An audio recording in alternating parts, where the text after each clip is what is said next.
Pregnant wife dies in labor, as mistress laughs. But with her last breath, she whispered, "Please tell my baby girl mommy. Fought so hard to meet her." What happened 16 years later? When her daughter played that recording, at his wedding left him collapsing and crying, "I killed the only woman who ever loved me." She held her newborn daughter for exactly 47 seconds before whispering her last words, but her husband was too busy smiling at his pregnant mistress standing in scrubs behind him to realize those would be the only words that mattered. "Please, tell my baby girl.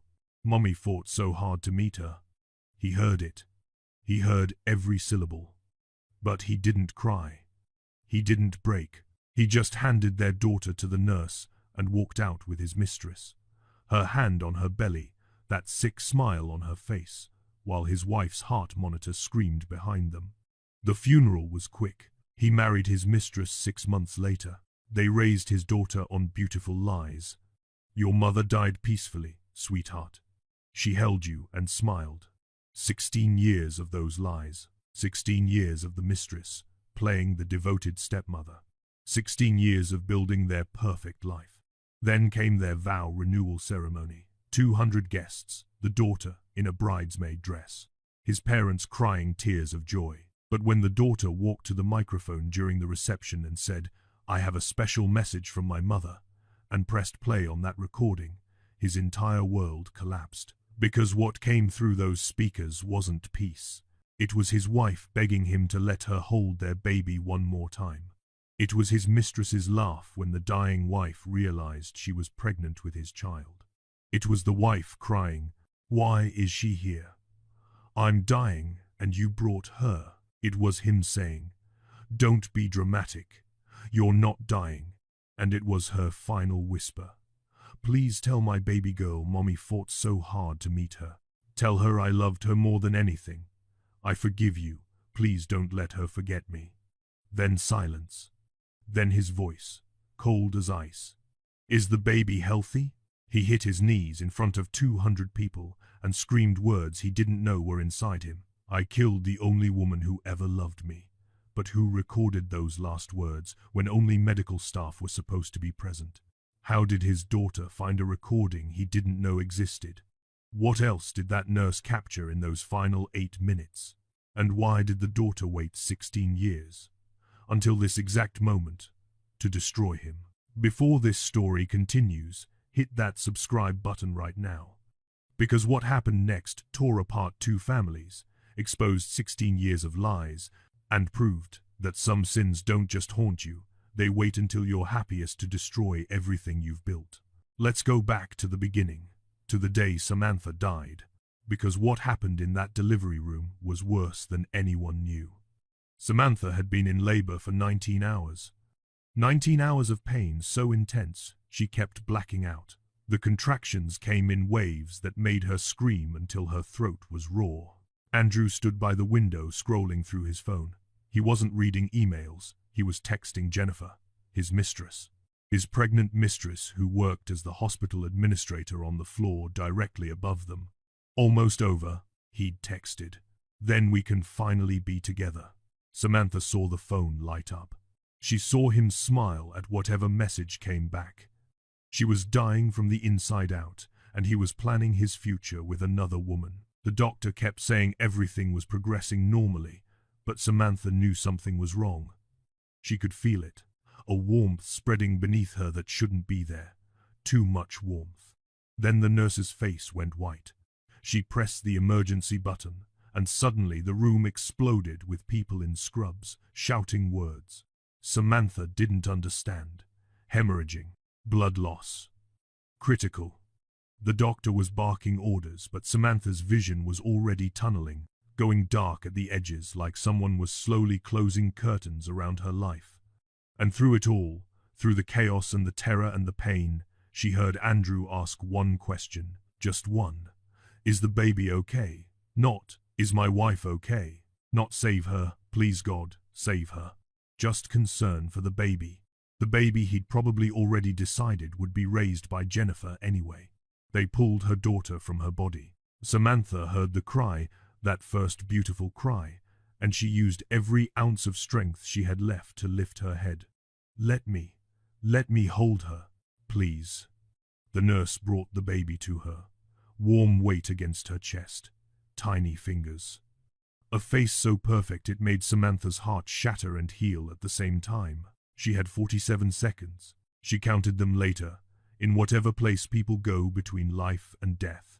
47 seconds to memorize her daughter's face, to smell that newborn smell, to whisper, I love you so much. Mummy's here. Mommy fought so hard to meet you. Then the doctors needed to work. They took the baby away. And that's when Samantha looked up and saw her. Jennifer, standing in the corner wearing scrubs like she belonged there. But Samantha knew that face. She'd seen it in photos on Andrew's phone that he thought he'd deleted. She'd smelled that perfume on his shirts. And now she was here, in this room, watching Samantha die. Jennifer's hand rested on her own belly. 5 months pregnant, maybe 6. The timeline crashed into Samantha's fading consciousness like a freight train. He'd gotten his mistress pregnant while Samantha was pregnant. They'd been carrying his children at the same time. Andrew. Samantha's voice was barely a whisper. Why? Why is she here? Andrew glanced at Jennifer, then back at his wife. She's here to support me, Samantha. This is hard for me too. Hard for him. Hard for him. Samantha was bleeding out on a table, and it was hard for him. She's pregnant. Samantha could barely form the words. You got her pregnant. While I was. Jennifer let out a nervous laugh. High-pitched. Uncomfortable. This is awkward. That laugh. That single sound would echo through the next 16 years like a curse. It was the last thing Samantha heard clearly, besides the machines beeping faster and faster. She tried to reach for Andrew, tried to make him understand, tried to beg him to love their daughter the way she couldn't stay to love her. But he'd already turned away. He was watching Jennifer, not her. In the corner, Nurse Patricia stood frozen. She was 62 years old. She'd worked in labor and delivery for 30 years. She'd seen complicated births, grieving families, impossible choices. But she'd never seen this. A husband bringing his pregnant mistress to watch his wife die. Her hand moved to her scrubs pocket where her phone sat. She pulled it out slowly, carefully, pointed it toward the bed, and pressed record. What she captured in the next 8 minutes would wait 16 years to surface. But when it did, it would destroy everything. Samantha's monitors were screaming now. The doctor was shouting for more blood, more hands, more time. But time was the one thing Samantha didn't have. She looked at the nurse. Patricia. Her name tag said Patricia. Please. Samantha whispered. Please record this. Tell my baby girl. Tell her mummy fought so hard to meet her. Tell her I loved her more than anything. Tell her I'm sorry I couldn't stay. Patricia nodded, tears streaming down her face, phone still recording. Andrew. Samantha's voice was fading. I love you. I loved you so much. Why wasn't I enough? Andrew didn't answer. He was staring at the floor. Please, love our daughter. Please don't let her forget me. The machines went from beeping to one long, endless scream. The doctor called time of death at 3:47 a.m. And Andrew's first words after his wife died were, Is the baby healthy? Can we take her to the nursery? Jennifer touched his arm. Andrew, we should go. This is too much. Their footsteps echoed as they walked out together. Behind them, doctors tried to revive a woman who was already gone.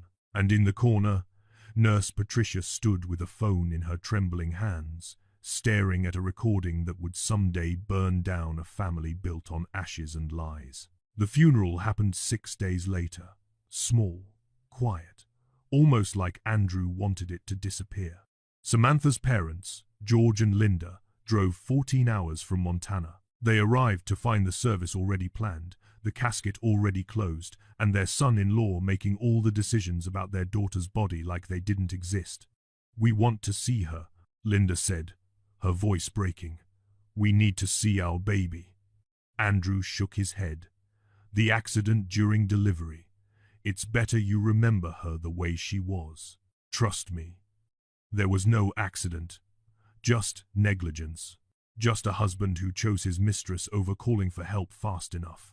But George and Linda didn't know that. They knew something felt wrong. But grief makes people doubt themselves. They attended a funeral for a daughter they weren't allowed to see. They held a granddaughter for 10 minutes before Andrew said the baby needed to rest. And then they were ushered out, thanked for coming, sent back to Montana with a promise that Andrew would bring Madison to visit soon. He never did. 2 months later, Linda called to check on her granddaughter. A woman answered Andrew's phone. "Who is this?" Linda asked. "Oh, I'm Jennifer, Andrew's fiancée. Well, wife now, actually.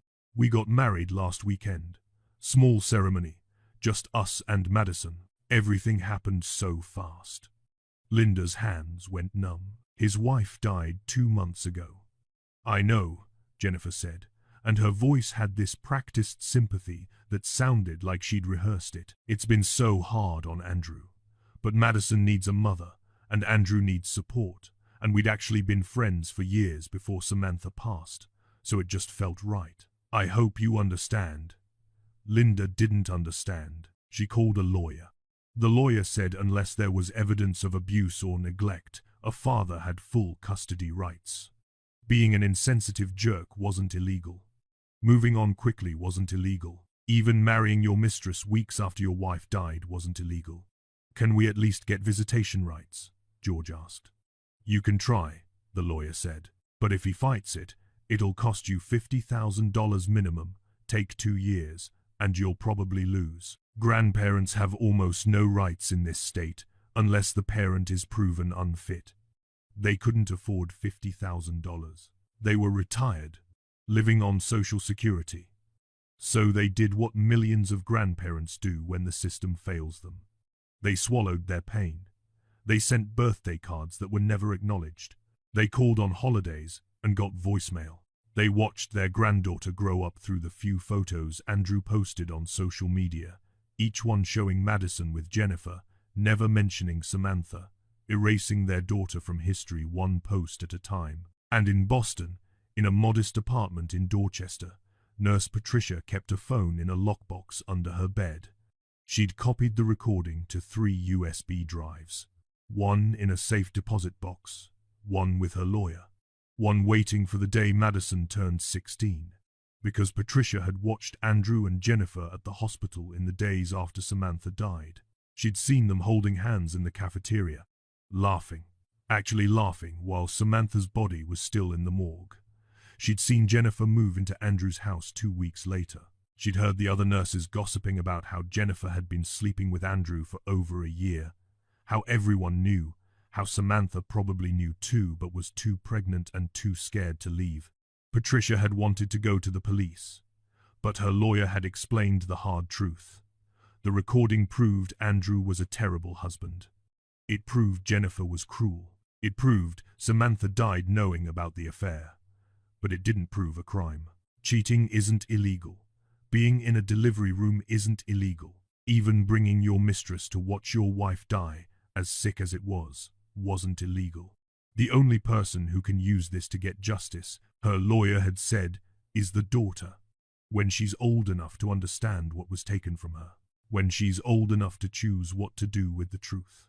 So Patricia waited, 16 years. She watched from a distance as Andrew and Jennifer built their perfect life.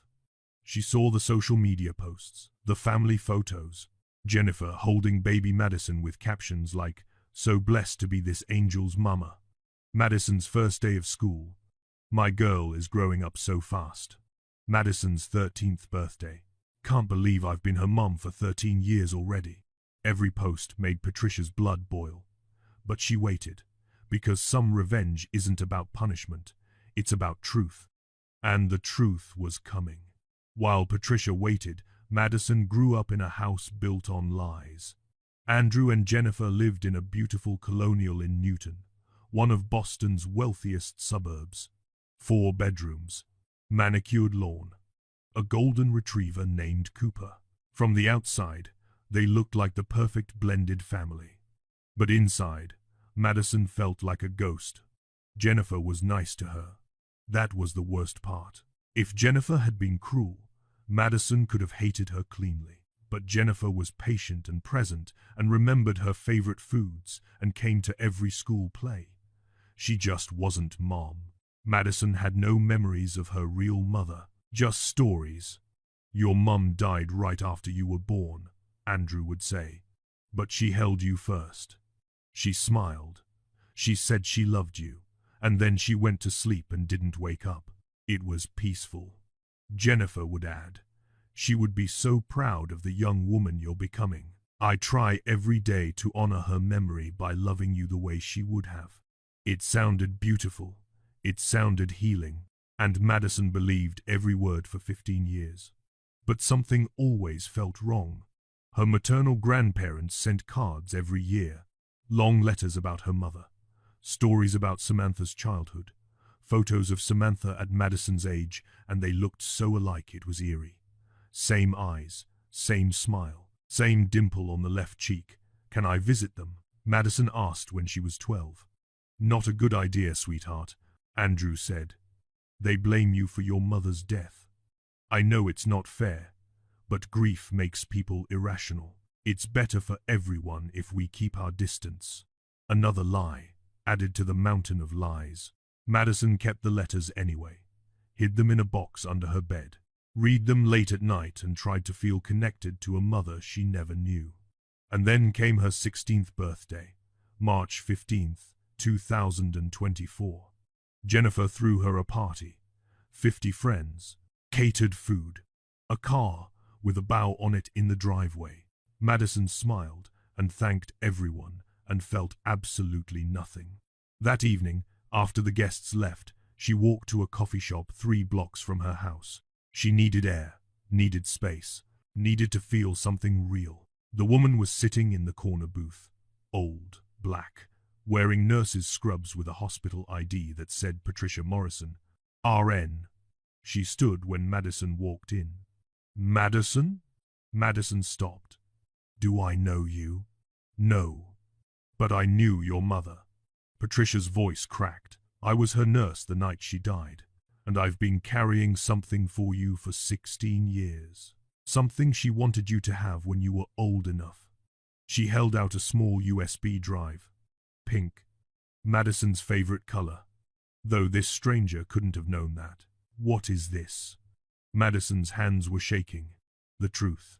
Patricia's eyes filled with tears. Your mother's last words. Her real last words. Not the story you've been told. I'm sorry. I'm so sorry, baby girl. But you deserve to know what happened. You deserve to hear her voice. And when you're ready, when you've listened and you've grieved and you've decided what to do with this, you call me. She pressed a business card into Madison's other hand. Then she left, just walked out of the coffee shop and disappeared into the Boston evening like an angel delivering a message from God. Madison stood there, holding a USB drive that weighed nothing and everything. She walked home in a daze, went straight to her room, locked the door. Her laptop sat on her desk. She'd gotten it for her birthday that morning. Top of the line. Jennifer had said, for all your college applications next year, sweetheart. Madison plugged in the drive. One file, audio recording, 8 minutes and 43 seconds long. She pressed play, and her entire world shattered. Her mother's voice, weak, desperate, begging. Andrew, please, let me hold her. Just one more time. Please, I'm begging you. A man's voice. Her father, cold, dismissive. Samantha, you need to save your strength. The baby's fine. Why? Why is she here? Why is Jennifer here? Madison's heart stopped. Jennifer was there. At her birth. She's here to support me. This is hard for me too. She's pregnant. Oh God, Andrew, she's pregnant. You got her pregnant while I was. And then a laugh. High-pitched, nervous, cruel. Jennifer's laugh. This is awkward. Madison's hands flew to her mouth. The recording continued, her mother crying, begging. realizing she was dying, and through it all, her father's silence, his coldness, his final words after the monitors stopped. "Is the baby healthy?" Madison played it again, and again, and again. She played it 17 times that night. By the time the sun came up, she'd stopped crying. She'd moved past grief into something sharper, colder. She understood now why her grandparents sent those letters, why they'd been erased from her life, why every photo of her mother had been removed from the house, why Jennifer always changed the subject when Madison asked about the day she was born. They'd built a family on her mother's grave. They'd erased Samantha and replaced her with a woman who'd laughed while she died. And they'd lied to Madison for 16 years about all of it. 3 days later, at dinner, Jennifer mentioned the vow renewal. "It'll be our 16th anniversary in June," she said, touching Andrew's hand. "I was thinking we could renew our vows. Big celebration, all our friends. Madison, you could be a bridesmaid. What do you think?" Andrew smiled. "I think that's a beautiful idea." Madison looked at them across the table. Her father who'd let her mother die alone. Her stepmother who'd been pregnant with his child while his wife bled out. And she smiled back. "I think it's perfect," Madison said. "And I'd love to give a speech at the reception. About family. And love. And the truth." Jennifer beamed. "That would be so special, sweetheart." Andrew nodded. "Your mother would be so proud." Madison's smile didn't waver. "Yes," she said softly. "I think she would." June 22nd, 2024. The Peninsula Hotel in Beverly Hills. Andrew had spared no expense. 200 guests, white roses everywhere, a string quartet playing Pachelbel's canon. The ceremony was at sunset on the rooftop terrace, with the city sprawling golden beneath them. Jennifer looked beautiful in an ivory gown, not white. She'd said white felt inappropriate for a vow renewal. But Madison knew the real reason. White was for first weddings. White was for brides who hadn't stolen someone else's husband. Andrew stood at the altar in a custom Tom Ford tuxedo, looking happier than Madison had ever seen him. His parents sat in the front row, crying. Jennifer's family filled 3 rows behind them, and scattered throughout the audience were people who'd known Samantha, colleagues from the hospital where she'd worked as a pediatric nurse, friends from college, people who'd watched Andrew move on with shocking speed and had swallowed their discomfort, because what could they say? Madison stood to the side in a lavender bridesmaid dress, holding a bouquet of peonies. She watched her father take Jennifer's hands, watched them exchange the vows they'd written. 16 years ago, you saved me, Andrew said, his voice thick with emotion. I was drowning in grief and you taught me how to breathe again. You gave Madison a mother. You gave me a future. You turned our tragedy into something beautiful. Jennifer was crying. You and Madison are my whole world. Being your wife, being her mom, is the greatest honor of my life. I promise to love you both forever. The officiant pronounced them still married. Everyone applauded. They kissed. And Madison smiled and clapped along with everyone else, the USB drive burning like hot coal in her clutch purse. The reception was in the hotel ballroom, crystal chandeliers, tables set with gold chargers, and centerpieces of white orchids. A band played soft jazz while guests drank champagne and ate appetizers that cost more per bite than some people's weekly groceries. Madison barely touched her food. She was watching, waiting. Andrew's best man gave a toast about friendship and second chances. Jennifer's sister gave a toast about true love finding you when you least expect it. And then the band leader announced, "We have one more speech. Madison Mitchell would like to say a few words about her parents." Madison stood. Her legs felt steady. Her hands didn't shake. She'd practiced this moment in her head 1,000 times. She walked to the microphone at the front of the ballroom.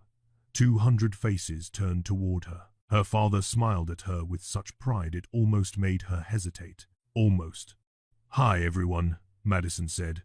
Her voice came out clear, strong. "Thank you for being here to celebrate my dad and Jennifer. 16 years is a long time.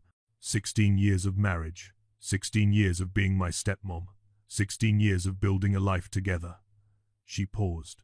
But tonight, I want to talk about someone who's been missing from our family for 16 years. My mother, Samantha. The room went quiet. Andrew's smile flickered. Jennifer's hand tightened on her champagne glass. I never knew my mom, Madison continued. She died when I was born. And my whole life, I've been told the same story, that she died peacefully. That she held me and smiled and closed her eyes like she was going to sleep. That it was beautiful and painless, and she was happy. Madison reached into her purse, pulled out a small remote. Behind her, a screen descended from the ceiling. The lights dimmed slightly. But 3 months ago, on my 16th birthday, I met a nurse named Patricia Morrison. She was with my mother the night she died, and she gave me something my mother wanted me to have, the truth. Andrew stood up. Madison, what are you? Sit down, Dad. Madison's voice cut through the room like a knife. For 16 years, you've talked. Tonight, you're going to listen. She pressed the button. The speakers crackled. And then Samantha's voice filled the ballroom. Weak, desperate, dying. Andrew, please, let me hold her. Just one more time, please, I'm begging you. You could have heard a pin drop. Every person in that room froze. On the screen, a photo appeared. Samantha, pregnant, glowing, smiling at the camera with her hands on her belly. 6 months before she died. The recording continued. Andrew's voice, cold and dismissive. Samantha, you need to save your strength. The baby's fine. Why is she here? Why is Jennifer here? Gasps rippled through the crowd. People turned to look at Jennifer. Her face had gone white. She was shaking her head. No, no, no. But the recording didn't stop. She's here to support me. This is hard for me too. She's pregnant. Oh God, Andrew, she's pregnant. You got her pregnant while I was. And then the laugh. Jennifer's laugh. High and nervous and unmistakably cruel. This is awkward. Someone in the audience let out a sob. Andrew's mother stood up, staring at her son with horror. The recording played on. Samantha begging to hold her baby. Andrew refusing. Samantha realizing she was dying while her husband's pregnant mistress stood in the corner watching. Please, tell my baby girl. Tell her mommy fought so hard to meet her. Tell her I loved her more than anything. Tell her I'm sorry I couldn't stay. Madison's voice broke as she heard her mother's final words, but she didn't stop the recording. She let everyone hear the machine's flatline. She let everyone hear Andrew's response. Is the baby healthy? Can we take her to the nursery? She let everyone hear footsteps walking away while doctors tried to save Samantha's life. When the recording ended, the silence was deafening. Madison looked at her father. He was still sitting, frozen, his face gray, his hands gripping the table like he might fall over. You lied to me, Madison said. For 16 years, you lied. You told me she died peacefully. You told me she was happy. You told me she smiled. Her voice rose. She didn't smile, Dad. She begged. She cried. She died knowing you chose your mistress over her. She died knowing you got another woman pregnant while she was carrying me. She died asking you to love me, and you couldn't even stay in the room. Andrew tried to stand. His legs gave out. He collapsed back into his chair. Madison, you don't understand. I understand everything. Madison turned to Jennifer. And you laughed. My mother was dying, and you laughed. Jennifer was crying now, mascara running down her face. I didn't. I was nervous. I didn't mean. You were 5 months pregnant with his child, Madison said. You were in that delivery room watching his wife die so you could take her place. Don't tell me you didn't mean it. She turned back to the crowd. Her grandparents were there. George and Linda had driven from Montana after Madison called them 2 weeks ago. They sat in the back, both of them crying, both of them holding each other. My grandparents tried to be part of my life, Madison said. They sent letters, they called, they begged to see me, And my father told me they blamed me for my mother's death. Another lie. They loved me. They wanted me. But he kept me from them, because they knew the truth, and he couldn't risk them telling me. She looked at Andrew again. He was hunched over now, shaking. You built your whole life on my mother's grave. You erased her. You replaced her. You made me call her murderer, Mom. I didn't murder her, Jennifer whispered. You laughed while she died, Madison said. You took her husband. You took her daughter. You took her life. Maybe you didn't kill her body, but you killed her memory. You killed everything she was, and you smiled while you did it. Andrew finally found his voice. It came out broken, destroyed. I'm sorry, God, Madison, I'm sorry. I was weak. I was selfish. I made terrible choices. But I love you. I've always loved you. You loved yourself, Madison said. You loved your mistress. You loved your comfortable life. But you didn't love her. And you didn't love me enough to tell me the truth. She picked up her purse, started walking toward the exit. Madison, please. Andrew was on his feet now, stumbling toward her. Please don't leave like this. Let me explain. Let me. He stopped, his legs buckled. He hit his knees in the middle of the ballroom floor, in his $1,000 tuxedo, surrounded by 200 witnesses, and he screamed, actually screamed. The sound that came out of him was animal. Raw. I killed her. His voice echoed off the chandeliers. I killed the only woman who ever loved me. I killed her, and I knew it, and I did nothing, and oh God, Samantha, I'm so sorry. I'm so sorry. He was sobbing now, choking on it. His mother rushed to him, but he pushed her away. Jennifer reached for him, and he recoiled like she'd burned him. Don't touch me. Don't ever touch me again. Madison stood at the doorway, watching her father fall apart. She waited for the satisfaction, the victory, the sweet taste of revenge. But all she felt was tired. She looked at her grandparents. They were standing now. Linda held out her arms, and Madison walked past her broken father, past his sobbing wife, past 200 horrified guests, straight into her grandmother's embrace.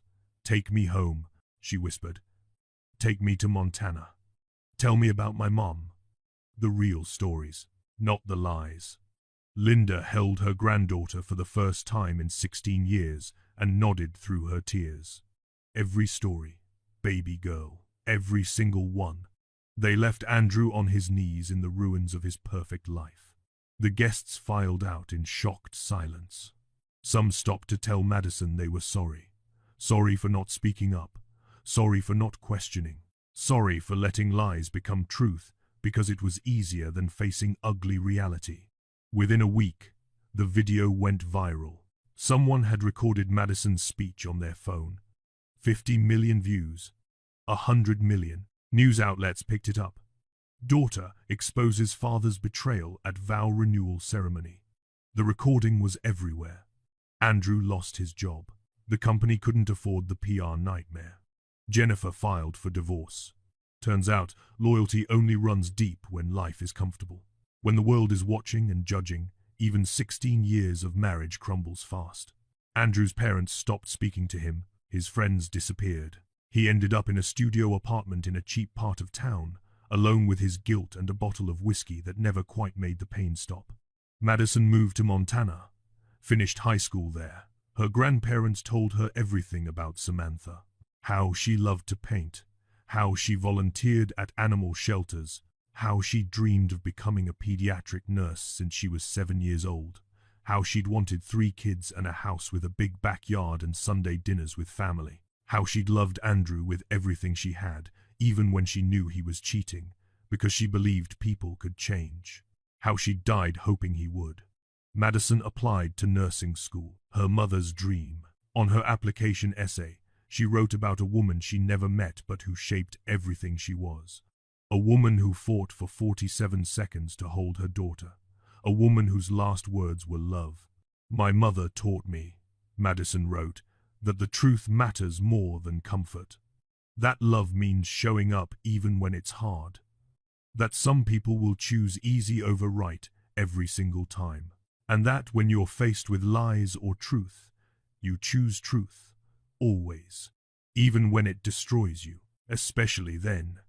She got accepted to every school she applied to, chose the same program her mother had attended, and on her first day of clinicals, she wore a small gold necklace her grandmother had given her.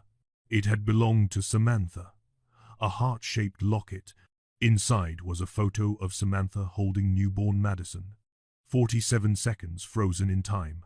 A mother and daughter who barely got to meet, but who would be connected forever by love, by truth, by the recording that had waited 16 years to burn down a kingdom built on lies. Some sins don't just haunt you, they wait, they watch. They let you build your castle of comfort and joy and perfect family photos. And then, when you're at your happiest, when you've almost convinced yourself the past is dead and buried, they rise up and destroy everything. Because the truth doesn't care about your timeline. It doesn't care about your redemption arc, or your second chances, or how much you've changed. The truth just is. And eventually, always, it comes out. Andrew learned that the hard way. On his knees. In front of everyone. Too late to matter. Madison never spoke to him again. Years later, she heard he'd tried to get sober, tried to make amends, wrote her letters she never opened. But some bridges, once burned, can't be rebuilt. Some betrayals are too deep. Some lies kill more than just relationships. They kill who you could have been.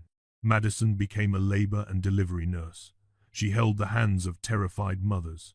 She made sure husbands stayed present. And when she saw families breaking under pressure, she intervened.